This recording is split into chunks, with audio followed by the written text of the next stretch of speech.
কোনো গল্প হবে না, কোনো নেকি হবে না। এই জন্য গল্প শোনানোর জন্য, গল্প করার জন্য অন্য কাউকে নিয়ে আসবেন। আমরা আল্লাহ তাআলার খুশির জন্য কোরআন শুনবো 1 ঘন্টা, আল্লাহর খুশির জন্য জীবনের গুনাহ যেন আল্লাহ মাফ করে দেয়। সবাই বলি আল্লাহুম্মা আমিন। এই মজলিসে বসার একটা ভদ্রতা বলে সিস্টেম আছে। যদিও এই কথা যদি কেউ শুনে থাকেন, আমি এখানে দরবারে এসেছিলাম, সেখান থেকে আমার প্রিয় ভাইরা আমাকে ইনভাইট করেছে, আল্লাহ আনিয়েছেন। তারপরেও আমি আরেকবার করে আপনাকে স্মরণ করিয়ে দিতে চাই, কারণ হয়তো 50 জন শুনেছেন, আরও 200 জন শোনা হয়নি। হয়তো বলবেন হুজুর এই অবস্থা ওখানেই করেছিল, জানি না শুনেছেন কিনা কারা, জানি না। আমি শুরু করি। সব জিনিসের একটা সিস্টেম আছে, আছে না নাই? আপনি রেশন দোকানে মাল নেবেন, আপনাকে লাইন দিতে হবে, হবে কি হবে না? যদি বেলাইনে মাল নেওয়ার জন্য চিন্তা ভাবনা করেন, থমনা ফাটিয়ে ফেলবে। বাসেও লাইন দিয়ে উঠতে হবে, সব জায়গায় লাইন দিয়ে উঠতে হবে, সিস্টেম অনুযায়ী চলতে হবে। তো আল্লাহ তাআলা বলেছেন কোরআনুল কারীমের ভিতরে, বান্দা আমার নবীর উপরে একটি কিতাব নাজিল করেছি, কিতাবটার নাম হলো দে হোলি কুরআন। এই কুরআন শরীফ 22 বছর 4 মাস কম বেশি 17 দিন ধরে নবীর উপরে নাজিল করেছি। আমি আল্লাহ রব্বুল ইজ্জত ওয়াল জালাল তোমাদের কাছে একটা পয়গম পাঠিয়েছি, তোমাদের কাছে রাহাবার গাইড বুক আর গাইডম্যান দুটো পাঠিয়েছি। গাইড বুক আর গাইডম্যান যদি তোমরা মেনে নিতে পারো, তোমরা সফল কাম হবে, তোমরা জান্নাতে যাবে, তোমরা ভালো থাকবে। জোরে বলি সুবহানাল্লাহ। আপনি দিল্লি যাবেন বেড়াতে, কোথায় যাবেন? দিল্লি যাবেন বেড়াতে। দিল্লি অনেক উন্নত মানের জায়গা যদি আপনি দেখবার জন্য চিন্তা ভাবনা করেন, তাহলে আপনাকে গাইড বুক, গাইডম্যান আপনাকে খোঁজ করতে হবে। গাইডম্যান যখন আপনি খোঁজ করবেন আর আপনি লক্ষ্য করে দেখবেন গাইডম্যানের কাছে একটা গাইড বুক রাখা আছে, ওই গাইড বুক খুলে খুলে বলবে যে এটা অমুক জায়গা, এটা তমুক জায়গা, এখানে এই হয়, সেখানে এই হয়। এইভাবে আপনাকে খুলে খুলে বলবে আর পড়বে আর আপনাকে দেখিয়ে দেবে। তাহলে আপনার বুঝে আসবে যে না, কথাগুলো সত্য কথা, ঠিক কিনা? এজন্য আমাদের কাছে আল্লাহ রব্বুল ইজ্জত ওয়াল জালাল ভালোবেসে গাইডম্যান পাঠিয়েছেন। গাইডম্যান হলেন হযরত মুহাম্মদ সাল্লাল্লাহু আলাইহি ওয়াসাল্লাম। আর ওই নবীর উপরে একটি কিতাব পাঠিয়েছেন গাইড বুক হিসাবে, সেটি হলো দে হোলি কুরআন। এই কুরআন শরীফ আল্লাহ তাআলা নবীর উপরে পাঠিয়েছেন আর নবীকে বলেছেন, ও নবী, আপনি আমার বান্দার কাছে, আপনার উম্মাতানির কাছে এই কুরআন শরীফ খুলে খুলে ব্যাখ্যা শোনাবেন আর আমার বান্দার কাছে আমার কথাগুলো বলবেন। বান্দা যদি কথা মেনে নেয়, জান্নাতুল ফেরদাউস আমি আল্লাহ তাআলা দেব। জোরে বলি সুবহানাল্লাহ। আমার মুসলমান ভাইরা, আল্লাহ রাব্বুল আলামিন নবীর উপরে কোরআন নাজিল করে বললেন, হাবিব আপনার দায়িত্ব হলো আমার বান্দাদের কোরআন দিয়ে কথা শুনবেন, কোরআন দিয়ে কথা বলবেন। ও মুসলমান ভাইরা, আল্লাহ রাব্বুল আলামিন নবীর উপরে কোরআন নাজিল করে বলে দিলেন, হাবিব আপনি শোনায় দেন আমার বান্দা যেন জান্নাতের বাগানে সুন্দরভাবে পরিবেশ ভালো করে ভদ্রতার সঙ্গে কেউ যদি বসতে পারে, আল্লাহ রব্বুল আলামিন বললেন তার দুনিয়ার জিন্দেগিতে, দুনিয়ার সময় তার মান সম্মান ইজ্জত আল্লাহ রব্বুল আলামিন বাড়িয়ে দেবেন। আর আগামীতে কিয়ামতের ময়দানে আল্লাহ রব্বুল আলামিন তার মর্যাদা বাড়িয়ে দেবেন। ও মুসলমান ভাইরা, আল্লাহ রব্বুল আলামিন কোরআন শরীফে বললেন, ইয়া আইয়ুহাল্লাযীনা আমানু ইযা ক্বিলা লাকুম তাফাসসাহু ফিল মাজালিসি ফাফসাহু ইয়াফসাহিল্লাহু লাকুম ওয়া ইযা ক্বিলা আনশুযু ফানশুযু ইয়ারফা'িল্লাহুল্লাযীনা আমানু মিনকুম ওয়াল্লাযীনা উতুল ইলমা দারাজাত। সবাই বলি আল্লাহু আকবার। কোরআন শরীফ শুনেছেন আপনারা, আমার আগে আলোচনা করেছেন, চলে যাচ্ছেন কেন?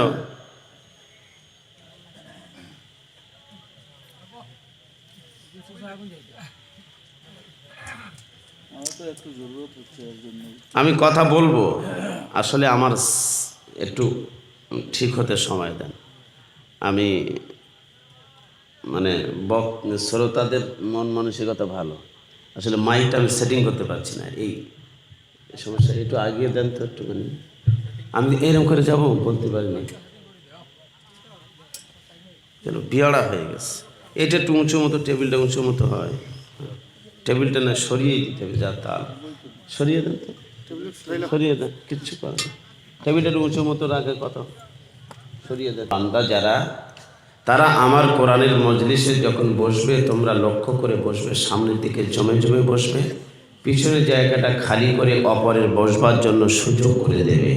তোমরা যদি দিতে পারো আমি আল্লাহ দুনিয়ার সম্মান বাড়িয়ে দেব, আর কিয়ামতের ময়দানে জান্নাতে তোমাদের জন্য জায়গাটাকে প্রশস্ত করে দেব। যদি বলা যাবে সুবহানাল্লাহ। ও মুসলমান ভাইরা, তাহলে আমরা যারা আল্লাহর বান্দা, আল্লাহর প্রতি ঈমান এনেছি, আমানতু বিল্লাহি ওয়া মালাইকাতিহি ওয়া কুতুবিহি ওয়া রাসূলিহি ওয়াল ইয়াউমিল আখিরি ওয়াল কদরি খাইরিহি ওয়া শাররিহি মিনাল্লাহি তাআলা ওয়াল বা'সি বা'দাল মাউত। ঈমানে মুজমাল আমরা কম বেশি জানি কি জানি না? কথা বলেন ভাই, জানেন? আমানতু বিল্লাহি, যারা আল্লাহর প্রতি ঈমান এনেছো, আল্লাহকে দেখে নাই, বিশ্বাস করেছি আল্লাহ আছেন, কথা ঠিক কিনা? আল্লাহকে বিশ্বাস করি না আল্লাহ আছেন? ওয়া মালাইকাতিহি, আল্লাহর ফারিস্তা, মালাইকা ফারিস্তা আছেন, বিশ্বাস করেছি। ওয়া কুতুবিহি, আল্লাহর পাঠানো পক্ষ থেকে কোরআনুল কারীম, যে কোরআনুল কারীমের 49টি নাম আছে। কয়টি নাম? কথা বলেন ভাই, কয়টা? 49টি নাম। একটা নাম হলো ফুরকান, আর একটা নাম হলো তানজিল, আর একটা নাম হলো শিফা, আর একটা নাম হলো হুদা, আর একটা নাম হলো কোরআনুল কারীম, আর একটা নাম হলো কোরআন শরীফ।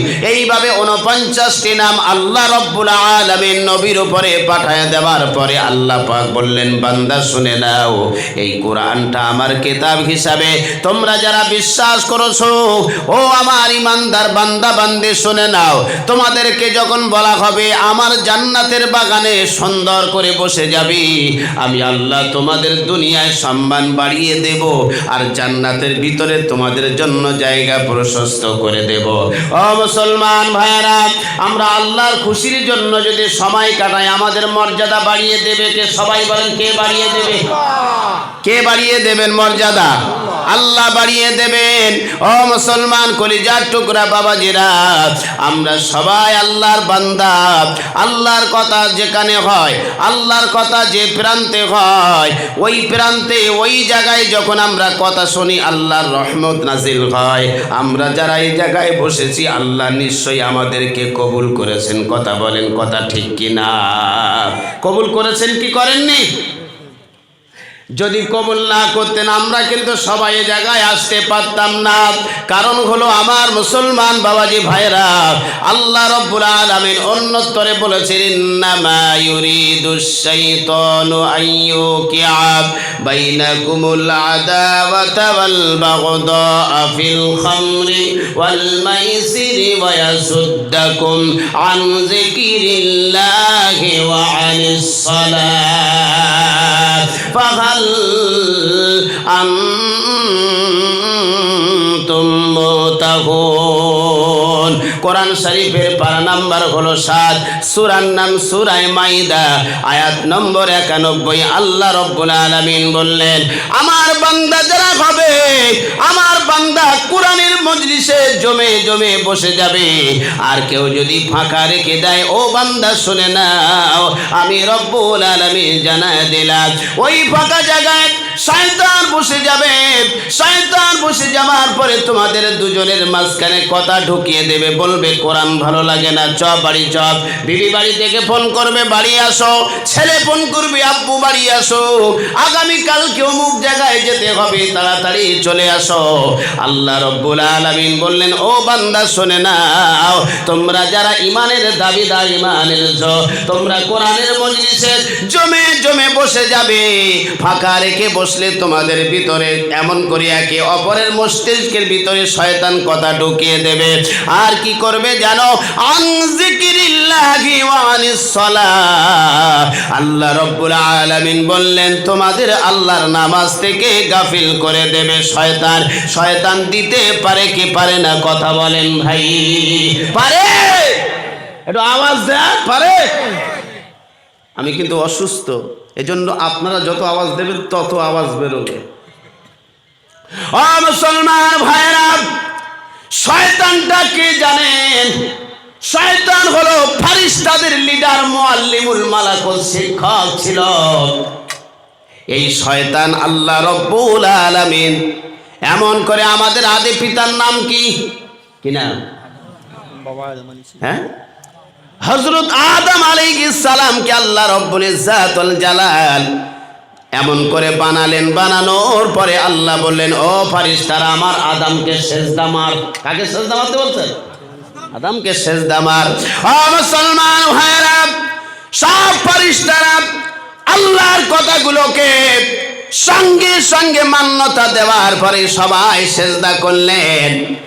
আর এই পাকা শয়তান, পাকা ইবলিস, ফারিস্তাদের লিডার শিক্ষিত বলছে, আল্লাহ পাক, মনে হয় আপনার ইতিহাস মনে নাই, মনে হয় আপনি ইতিহাস ভুলে গেছেন, ইতিহাস আল্লাহকে শেখাচ্ছেন। কত বড় পাকা ইবলিস! আমাদের সমাজে এরকম কিছু পাকা ইবলিসের খালাতো ভাই আছে না নাই? মুসলমান ভাইরা, ইতিহাস শেখাচ্ছেন আল্লাহকে। আল্লাহ পাক, আপনি তো আমাকে আগুন দিয়ে বানিয়েছেন আর হযরত আদমকে মাটি দিয়ে বানিয়েছেন। অতএব আগুন জ্বালালে ঊর্ধ্বগামী হয় আর মাটি তো নিম্নগামী থাকে। ঊর্ধ্বগামী জিনিসটা নিম্নগামীর কাছে কিভাবে মাথা নত করবি? আয় আল্লাহ, দয়া করে, আমি তো ঊর্ধ্বগামী জিনিস, আমি এমন করে ফারিস্তাদের লিডার শিক্ষিত, আপনার আদমকে সেজদা মারতে পারবো না।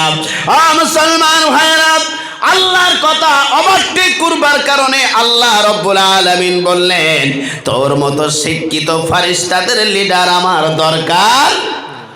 কথা বলে না, দরকার নাই, বেরিয়ে যা। লানতের তখ্তি নিয়ে আল্লাহর দরবার থেকে বেরিয়ে গেল। মুসলমান কিতাবে লেখা আছে, শয়তানের সেজদা গোটা পৃথিবী এমন জায়গা ফাঁকা নাই যে সেখানে শয়তানের সেজদা পড়ে নাই। এত ইবাদত, এত নেকি, এত কিছু কামিয়েছেন। আল্লাহকে বলছেন, আল্লাহ, আমার যে ইনকাম করেছে, যা কিছু নেকি করেছে, তার বদলা দাও।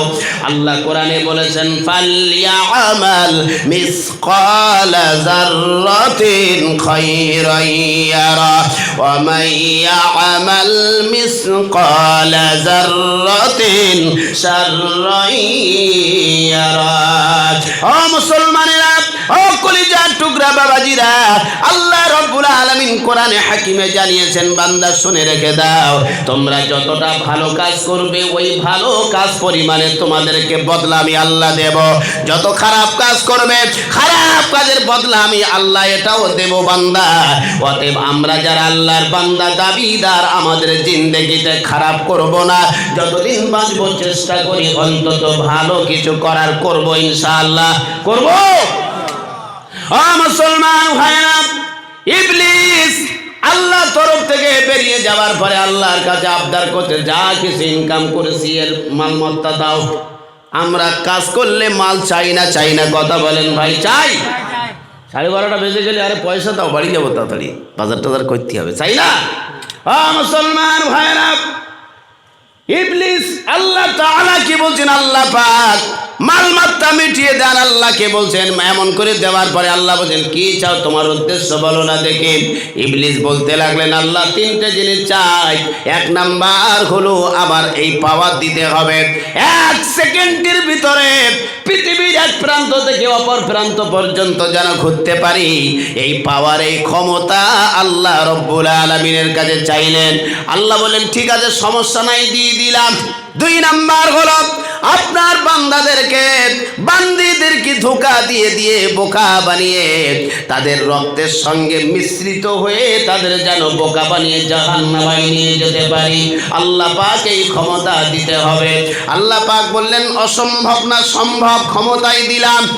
মুসলমান কলিজার টুকরা বাবাজিরা, এই ক্ষমতা পাওয়ার পরে আজকে বলুন তো দেখি, আল্লাহ রব্বুল আলামিনকে যেই না বলেছেন, আল্লাহ পাক বলছেন, শুনে রাখ, ওরে ইবলিস শুনে রাখ, আমার বান্দারা সরল সোজা, আমার বান্দা বান্দিদেরকে তুই ধোঁকা দিয়ে দিয়ে বোকা বানাবি, ৭৪ বার ধোঁকা দিবি, বান্দাকে বোকা বানাবি।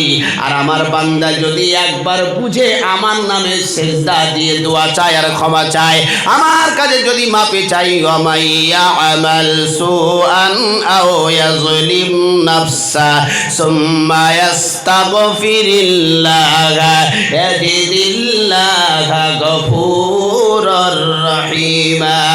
ও ইবলিস, শুনে রেখে দে, তোর পাল্লায়, তোর যদি চক্রান্তে বান্দা গুনাহ করতে করতে গুনার পাহাড় করে ফেলে, আর আমার বান্দা শেষ ফাইনালে যদি বুঝে আমার কাছে মাপি চায় আর ক্ষমা চায়, আমি আল্লাহ ৭৪ বারের গুনাহ মাফ করে ৭৫ বারে আমার বান্দাকে আমার রহমতের কোলে আমি আল্লাহ তুলে নেব। কারণ আমার নাম হলো রহমান রহিম। জোরে বলা যাবে সুবহানাল্লাহ, নারে তাকবীর। এতগুলো মানুষের তকবীর। আচ্ছা, জোরে তকবীর দিলে অসুবিধা হয় বাবা? জোরে দেন নারে তাকবীর। বদরের ময়দানে ৩১৩ জন সাহাবী। কত সাহাবী? ৩১৩। ওজুর ফরজ কটা? কটা ফরজ বলেন? গোসলের ফরজ বলতে পারবে? কত হাজি সাহেব বলতে পারে না। সত্যি জানার দরকার আছে না নাই? খালি বুকে হাত চুকে বলতে উম্মতে মুহাম্মাদি জান্নাতে যাবো, জান্নাতে যাবো, জান্নাত মামা বাড়ি আপনার। এত লেটুবে কোনো বাপ বাঁচাতে পারবে না। এই জন্য পাকামো করা যাবে না ইসলামের ভিতরে। যাবে, জানতে হবে কি হবে না? কথা ভাই এটা জোরে বলো, জানতে হবে, শিখতে হবে, জানবো ইনশাআল্লাহ। বাচ্চাদের মক্তবে পাঠাবো। আমরা তো আমাদের জীবনটা ব্যর্থ হয়ে গেল, শেষ হয়ে গেল, অন্তত ছেলেকেই পাঠান। বাবা মা মারা গেছে, মৌলভী সাহেব ডেকে গেছে, কোরআন শরীফ পড়িয়ে দাও, মৌলভী সাহেব জান্নাতে যাবে। ও সারা যতদিন বেঁচে ছিল কোরআন শরীফের সাথে সম্পর্ক ছিল না। আছে না নাই? কোরআন শরীফ সে টাকে রেখে দিয়েছে, সেই ৬ বেরাত আসবে আর বার করবো, ৬ বেরাত আসবে আর বার করবো। রমজান মাসে হয়তো একটু আধা দেখা যাবে, না তো দেখা যাবে না। তুমি ভিতরে থাকো, তোমার বার করতেছি। আবার চার দোকানে বসে বড় বড় ফতোয়াবাজি করে। আছে না নাই? এই জন্য আমরা যারা মুসলমান, মুখে বলার নাম মুসলমান নয় ভাই। ও মুসলমান কলিজার টুকরা বাবাজি, আপনি একজন কমপ্লিট মুসলমান হবেন কিভাবে? আল্লাহ কোরআনে বলেছেন 30টা শর্ত আপনাকে মানতে হবে। কয়টা? জোরে জোরে বলুন, কয়টা? 30টা শর্ত মানতে হবে। 30টা শর্তের ভিতরে আপনি যদি না মানেন কমপ্লিট মুসলমান হতে পারবেন না। একটা উদাহরণ দিলে বুঝবেন। সরকার থেকে এমন করে এলাকায় গরিব মানুষদের ঘর এসেছে, এমন করে মেম্বার বলেন আর পঞ্চায়েত বলেন আর মাতব্বর বলেন, আপনাদের ফর্ম দিয়েছে। গরিব মানুষ যারা, তাদের কাছে বলা হয়েছে আপনারা যারা গরিব এই ফর্মগুলো সুন্দর করে ফিল আপ করে জমা দেবেন, শূন্যস্থান পূরণ করে জমা দেবেন।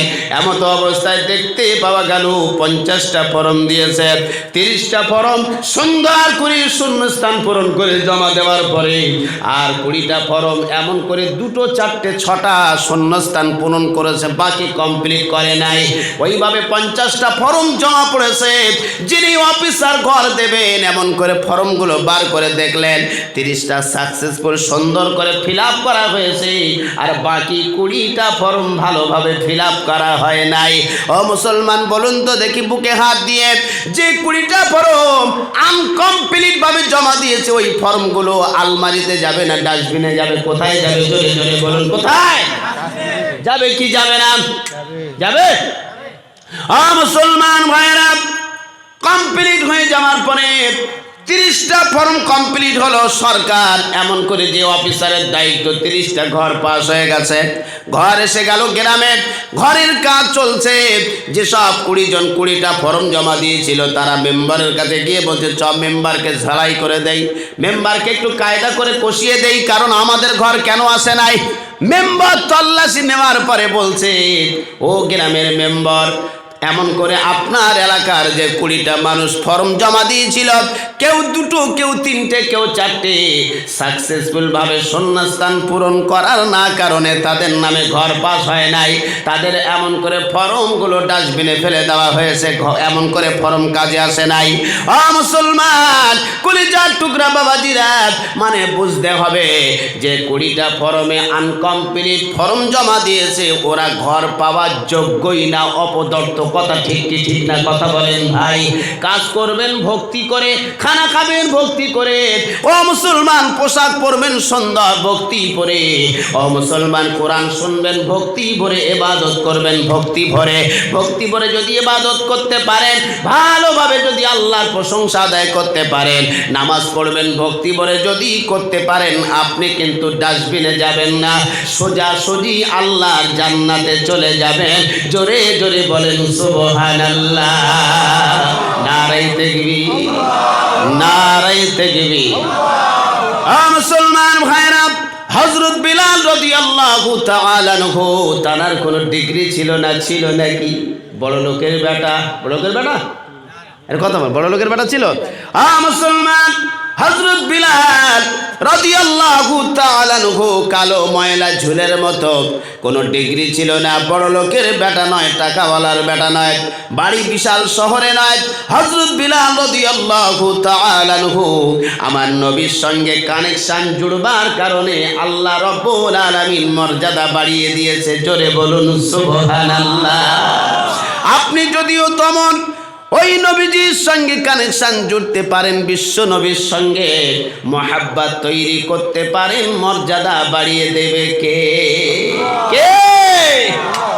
মুসলমান ভাইরা, হযরত বিলাল রাদিয়াল্লাহু তাআলা আনহু নবীজি সাল্লাল্লাহু আলাইহি ওয়াসাল্লামের বিশিষ্ট সাহাবী, মদিনার মসজিদের মুয়াজ্জিন হযরত বিলাল রাদিয়াল্লাহু তাআলা আনহু।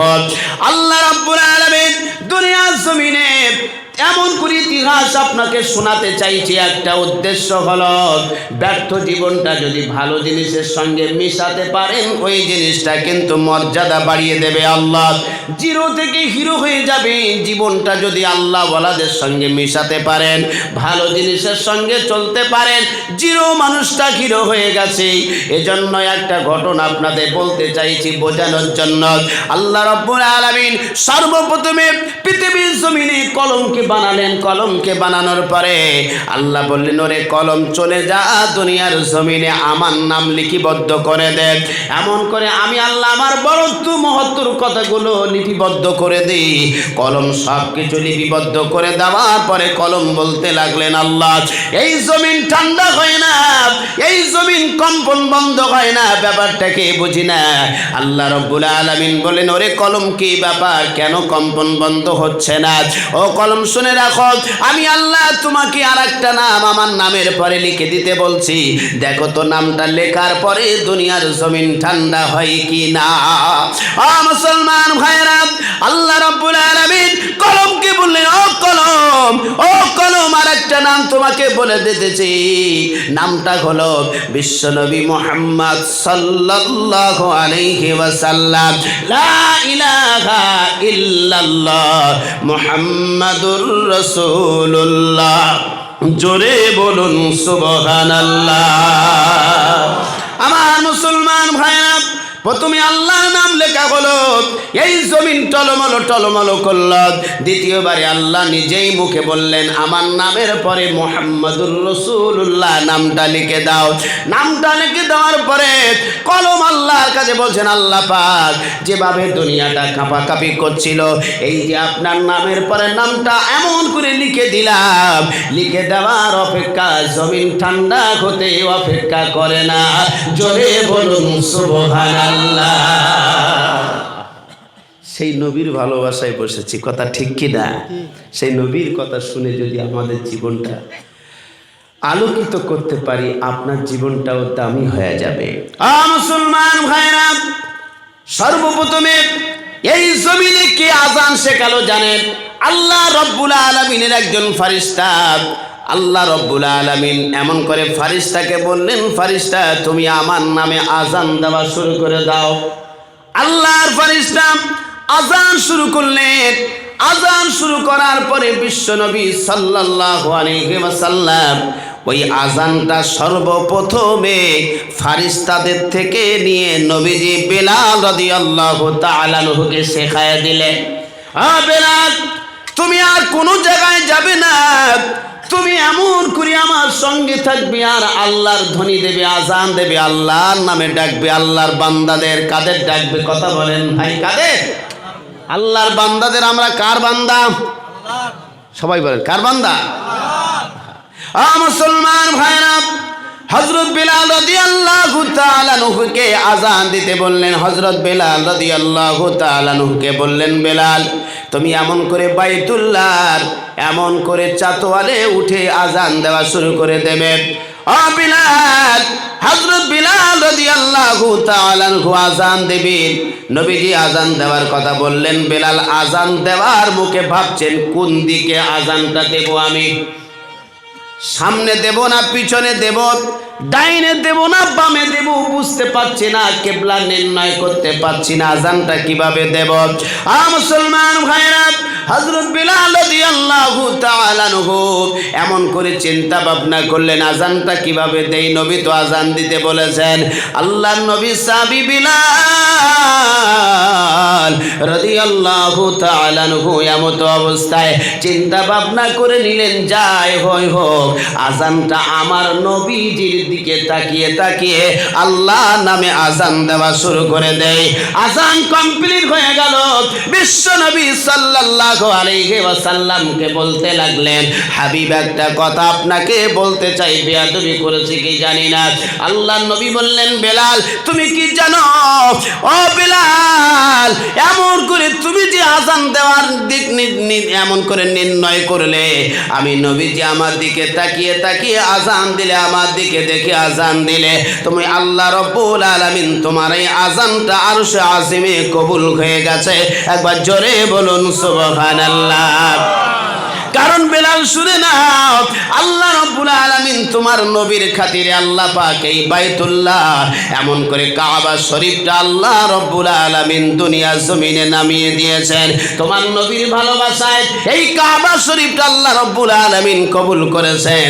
এজন্য নবীর মর্যাদা আগে আল্লাহ রব্বুল আলামিন নির্ণয় করেছেন। ও মুসলমান কলিজার টুকরা বাবাজিরা, হযরত বেলাল রাদিয়াল্লাহু তাআলা আনহু তার ইতিহাসটা বলার কারণ হলো, আমরা যারা উম্মতে মুহাম্মাদি দাবিদার, আপনি যদি ওই বেলালের মতো নবীজির সঙ্গে সম্পর্ক রাখেন, আল্লাহর নবীর সঙ্গে সম্পর্ক করতে পারেন, আপনার জীবনটাও বেলালের মতো না হলেও, বেলালের কাছাকাছি না থাকতে পারলেও একজন নবীর খাঁটি আশিক হয়ে যাবেন, একজন খাঁটি উম্মাত হয়ে যাবেন। উম্মাত হয়ে যাবার কারণে কিয়ামতের ময়দানে মুসিবতের দিনে আল্লাহর নবী ডেকে ডেকে হাউজে কাউসারের পানিটা পান করাবেন।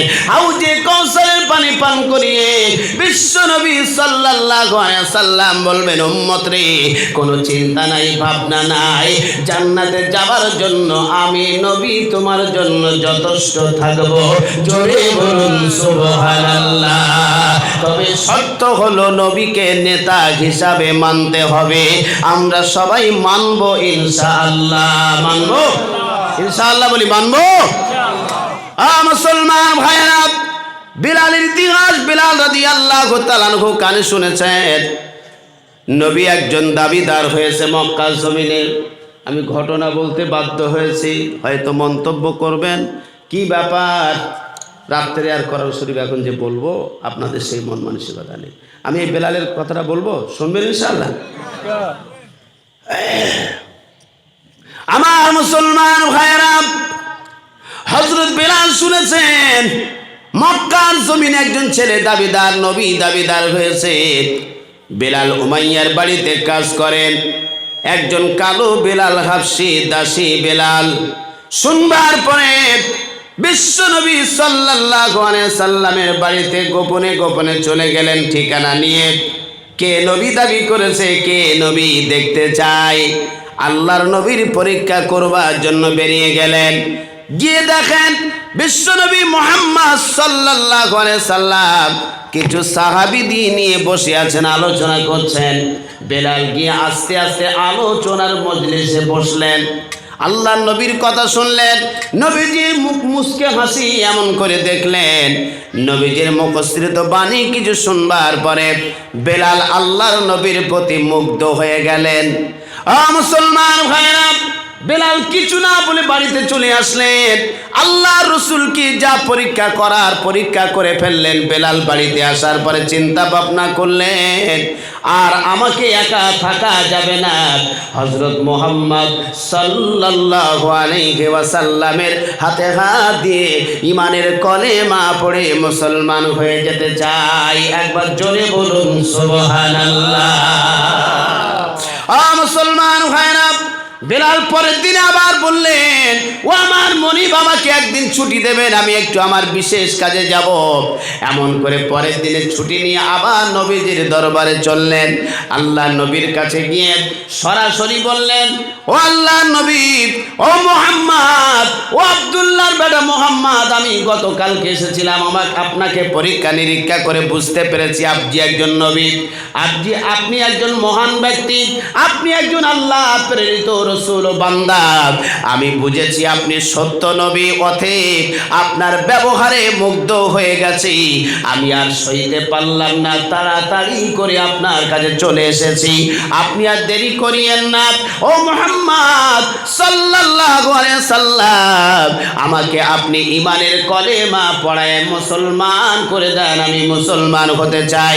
আল্লাহ নবীর হাতে হাত দিয়ে কলেমা পড়ে মুসলমান হলেন। মুসলমান হওয়ার পরে নবীজি সাল্লাল্লাহু আলাইহি সাল্লাম বললেন, বেলাল, ও বেলাল, তোমার উপরে আল্লাহর হুকুম, নামাজ ফরজ হয়ে গেছে। একজন অমুসলিম যদি 12:25 কলেমা পড়ে আর 12:30 মসজিদে এমন করে জোহরের আযান, বলুন তো দেখি ওই মানুষটার প্রতি আল্লাহর হুকুম, নামাজ ফরজ হবে কি না হবে? হবে বাবা, পাবলিক কথা বলে না, হবে হবে। মুসলমান ভাইরা, হযরত বিলাল রাদিয়াল্লাহু তাআলা আনহু এমত অবস্থায় আল্লাহর নবীর নির্দেশ অনুযায়ী আল্লাহর হুকুম নামাজ পড়বেন, কারণ মুহাম্মদ সাল্লাল্লাহু আলাইহি সাল্লামের হাতে হাত দিয়ে কলেমা পড়ে মুসলমান হয়েছেন। আমার ভাইরা, আমার প্রিয় বন্ধুরা, হযরত বিলাল বাড়িতে চলে আসলেন। আসার পরে তার কাজ কামগুলো সারলেন। উমাইয়ার বাড়িতে কাজ কাম করেন, দাসত্বের কাজ করেন। এমন করে কাজ কাম সারার পরে যে যার রুমে চলে গেলেন। হযরত বিলাল রাদিয়াল্লাহু তাআলা আনহু তার পার্সোনাল রুমের দরওয়াজাটা দিয়ে আল্লাহর হুকুম নামাজ আদায় করা শুরু করে দিলেন। একজন ছিল ওই বাড়িতে কুটনি মহিলা। ওই মহিলাটা বিলালের আল্লাহর প্রতি আনুগত্য, নামাজ কালামটা দেখবার পরে সব কিছু দেখলেন। দেখে সকালবেলা উমাইয়াকে বললেন, উমাইয়া রে, এমন করে আপনার বাড়িতে যে বেলাল এসেছেন, ওই বেলাল মনে হয় মুহাম্মাদের হাতে হাত দিয়ে কলেমা পড়ে মুসলমান হয়ে গেছে। আমি দেখেছি গভীর রাত্রে গুনগুন করে কাঁদছিল আর দাঁড়িয়ে দাঁড়িয়ে কি যেন বিড়বিড়ি করে বলছিল। আমি গত রাত্রে ডিস্টার্ব করিনি মোহাম্মদ বেলালকে, অতএব আপনি শোনেন তো দেখি, মনে হয় বেলাল কলেমা পড়ে মুসলমান হয়ে গেছে। রাজ দরবারে ডাকা হলো, বেলালকে বলা হলো, বেলাল, ও বেলাল, তুমি সত্য কথা বলো না দেখি, মুহাম্মাদের হাতে হাত দিয়ে কলেমা পড়েছো কিনা? বেলাল রাদিয়াল্লাহু তাআলা আনহু সঙ্গে সঙ্গে বললেন, মনিব রে, আমি এমন করে মিথ্যা বলবো না। আমি যে মানুষটার হাতে হাত দিয়েছি ওই মানুষটা জীবনে মিথ্যা বলে নাই, আমিও আজ থেকে মিথ্যা বলবো না। অতএব আমি হাত দিয়ে কলেমা পড়েছি, মুসলমান হয়ে গেছি। এজন্য গত রাত্রে আমি আল্লাহর হুকুম নামাজ আদায় করছিলাম। একবার জোরে বলুন সুবহানাল্লাহ। রাজদরবার থেকে নির্যাতন শুরু হয়ে গেল। কি নির্যাতন? না, বেলাল তুই কলেমা ছাড়বি না, আমার দরবারে থাকবি, ঠিক কর। মুসলমান ভাইরা, আমরা যারা ইমানের দাবিদার, আমরা যারা মুসলমান দাবিদার, আমাদের ভিতরে নামাজ নাই, কালাম নাই, কোন নাই, কলমা নাই, পূব পশ্চিম উত্তর দক্ষিণের জ্ঞান নাই, গরুর মতো দাঁড়িয়ে পেশাব করে, যখন খুশি যেটা তাই করে, আবার বুকে হাত ঠুকে বলতেছে উম্মতে মুহাম্মাদি জান্নাতে যেতে চাই। জান্নাত যেতে গেলে আপনাকে কোরআনের আয়াত অনুযায়ী 30টা শর্ত মানতে হবে। কয়টা কথা বলেন ভাই? কয়টা? 30টার প্রথম নাম্বার হলো আল্লাহ বলেছেন আত্তাইবুনাল আবিদুনাল হামিদুনাস সাইহুন আর-রাকিউনাস সাজিদুনাল আমিরুনা বিল মা'রুফি ওয়ান নাহুনা আনিল মুনকারি ওয়াল হাফিজুনা লিহুদুদিল্লাহ ওয়া বাশশিরিল মুমিনিন। মুসলমান ভাইরা, একজন কমপ্লিট মুসলমান হতে গেলে পরে 30টা শর্ত মানতে হবে। 30টার প্রথম নাম্বার হলো আল্লাহর বান্দা হতে হবে তওবাকারী। কি কারি? নবীজির গুনাহ ছিল নাকি? গুনাহ ছিল, জব্দ হয়ে গেছে। আর এখন আমার কাছ দিয়ে হুজুর এবার তুমি চালাও। জিজ্ঞেস করতে শ্রোতায় এতগুলো মানুষ, শরীর খুব খারাপ, জ্বর, 10 বার পাতলা পায়খানা হয়েছে। আল্লাহ, আমি মুসাফির, একটু মজা করছি, রাগ করছেন আমার প্রতি? এজন্য আমরা যারা মুসলমান, আল্লাহর কথা সামনে যখন আসবে বজ্র কণ্ঠে কথা বলবো। কথা বুঝে আসলো? আসলে আমাদের বক্তারা তো কথা বলায় না, ইন্ডিয়ান বক্তারা। তুমি হুজুর বলে যাও, আমরা শোনার দরকার শুনে যাচ্ছি। শেষ হবে তোমার টাইম, মাল দেবো, বেরিয়ে যাবে। কি শিখলো না শিখলো, জানলো না জানলো, বক্তার যায় আসে না। চোখ বন্ধ করে বক্তা বলতেছে, অথচ জিজ্ঞাসা করে না শ্রোতা যে এটা শিখেছেন কি শিখেননি, এটা জানেন কি জানেন না, না জানেন তো সহজে বলে দেই শিখে নেন, এখানে বসে কলম দিয়ে নোট করে নেন, বলেই না খবর নাই। কিয়ামতের ময়দানে বক্তার আগে কাঁচি দিয়ে জিভ কাটা হবে। কি কাটা হবে?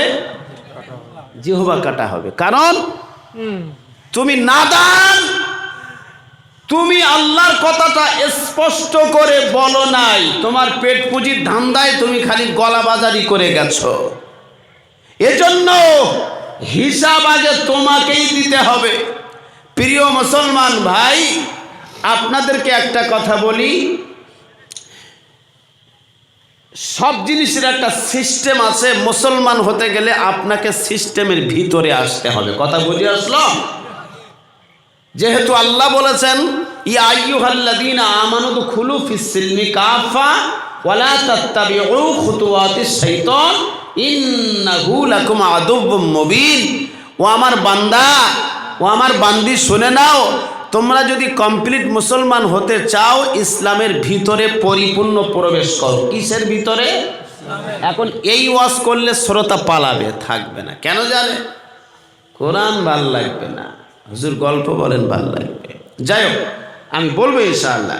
তাহলে বেলাল রাদিয়াল্লাহু তাআলা আনহু তার জীবনটা ইসলামের ভিতরে ঢুকাতে চেয়েছিল বা কমপ্লিট ঢুকিয়েছিলেন। কথা ঠিক কি ঠিক না? একজন দাসী নবীজির সঙ্গে সম্পর্ক রাখার কারণে জীবনটা দামি হয়ে গেছে। যার নাম ধাম, যার গুণগান গোটা পৃথিবী চলে কি চলে না? কথা বলে চলে কি চলে না? মুসলমান ভাইরা, আপনি একজন মুসলমান, আপনি যদি আপনার জীবনটা বেলাল রাদিয়াল্লাহু তাআলা আনহুর মতো নকল করতে পারেন, আপনার বাড়ির পরিচয় বেড়ে যাবে, সম্মান বেড়ে যাবে, নাম বেড়ে যাবে, ধাম বেড়ে যাবে। আপনার দেখবেন মানুষ স্যালুট জানাবে, আসো ভাই একটু চা খাও, পান খাও, ও ভাই আমার বাড়িতে আসো, আমি আপনার ইন্তজার করছি, আপনার জন্য অপেক্ষা করি। কারণ আপনি ভালো মানুষ, ভালো মানুষের বাচ্চা বলে, নবীর আশেক উম্মত বলেন, আল্লাহর মনোনীত গোলাম বলেন, এজন্য আপনাকে সম্মান করতে বাধ্য হয়ে যাচ্ছি। এই জায়গায় ভালো মানুষের বাচ্চা ছাড়া বসতে পারবে না, নেককার মানুষের বাচ্চা ছাড়া বসতে পারবে না। হ্যাংলা পাগলা নাকে শিকনি বব্বর মাথা মোটা কোরআনের মজলিসে আসতে পারবে? পারবে? অসম্ভব। কারণ তারা বুঝেছে ছাড়া চাটায় বসা যাবে না, ওই যে সামিয়ানার নিচে বসা যাবে না, সময় নষ্ট করা যাবে না। আসলে তারা তো রং বুঝেছে। আল্লাহ তোমাকে ভালো না বাসলে তুমি এই জায়গায় থাকতে পারবে না। কারণ টাকা থাকলে হজে যাওয়া যায় নাকি ভাই? যায়। আল্লাহ যাকে ভালোবাসেন, আল্লাহ যাকে পছন্দ করেন। অনেকে দেখা যায় কত ভ্যান চালক তারা আল্লাহর বাইতুল্লাহ যায়, আল্লাহর কাবার মেহমান হয়ে যায়। মানে বুঝতে হবে আল্লাহ ভালোবেসেছেন তাই আল্লাহর বাড়িতে ডেকেছেন। তদ্রূপ এই জায়গাটা গুরুত্বপূর্ণ জায়গা, জান্নাতের বাগান। সবাই যে থাকবে তার কোনো কথা নয়, এটাই তো ব্যাপার, আসল আর নকলের ব্যাপার রে ভাই। আপনারা যারা আছেন বিনয়ের আবদার করে বলি আপনাদেরকে দুটো ওসিয়ত আপনাদেরকে শোনাই। দয়ার নবী সাল্লাল্লাহু আলাইহি ওয়াসাল্লাম বলেছেন, ও আমার উম্মত উম্মতানি শুনে রেখো, আমি নবীজি সাল্লাল্লাহু আলাইহি ওয়াসাল্লাম আমার জীবনে কোনো গুনাহ ছিল না। আল্লাহর নবী নিষ্পাপ, আল্লাহর নবী মাসুম, নবীর পেশাব পাক, পায়খানা পাক, রক্ত পাক। আল্লাহর নবী সাল্লাল্লাহু আলাইহি ওয়াসাল্লাম তিনি তার জীবনে প্রতি ফরজ নামাজের পরে পরে 100 বার করে তওবা পড়ে আল্লাহর কাছে দোয়া করতেন। আল্লাহর নবী যদি 100 বার করে তওবা পড়েন, আমরা উম্মতে মুহাম্মাদি, আমরা আদমের বেটা, আমাদের জীবনে গুনাহ আছে, আমাদের জীবনে পাপ আছে, আমাদের জীবনে অপরাধ আছে। নবী যদি 100 বার করে তওবা পড়ে, ও সলিমুদ্দি কসিমুদ্দি চাচা আপনি বলেন তো দেখি আপনার কত তওবা পড়তে হবে? কথা বলেন ভাই, পড়তে হবে কি হবে না? হবে? যদি বলি তওবা পড়ো তো হুজুর তওবা পড়বো কেন? গোনা টোনা করিস নাকি তওবা পড়তে হবে? সলিমুদ্দি আসলে নবীকেই জানে না, নবীর জীবনের ইতিহাসটা জীবনে পড়ে নাই। ও মুসলমান ভাইরা, নবীজি সাল্লাল্লাহু আলাইহি সাল্লামকে জিজ্ঞাসা করা হলো, ইয়া রাসূলুল্লাহ আপনি তওবা পড়েন কেন? আল্লাহর নবী বললেন, ও আমার সাহাবীরা শুনে রাখো, আমি নবীজি আল্লাহ পাক আমাকে রহমত করে আমার বান্দার কাছে পাঠিয়েছেন। ওয়া মা আরসালনাকা ইল্লা রাহমাতাল লিল আলামিন। আল্লাহ রাব্বুল আলামিনের নবী বলেন, ও সাহাবীরা শুনে রেখে দাও, আমাকে আমার উম্মত উম্মতানির কাছে রহমত করে পাঠিয়েছেন। আমি দয়ার নবী তওবা পড়ি আর আল্লাহর কাছে দোয়া চাই, আল্লাহ পাক আমার গুনাহগার উম্মত উম্মতানির জীবনের গুনাহ মাফ করে দেন। আয় আল্লাহ আমার উম্মত উম্মতানিকে কবুল করে নেন কিয়ামতের ময়দানে। আয় আল্লাহ আমি দয়া করে মেহেরবানি করে আপনার কাছে দোয়া চাই, হাউজে কাউসারের পানি যেন তাদের ডেকে ডেকে পান করাতে পারে তৌফিক দান করেন। মুসিবতের দিন, কিয়ামতের দিন আমি নবীজি চাই সবাই উম্মত উম্মতানি আমার সঙ্গে জান্নাতে যেন যেতে পারে।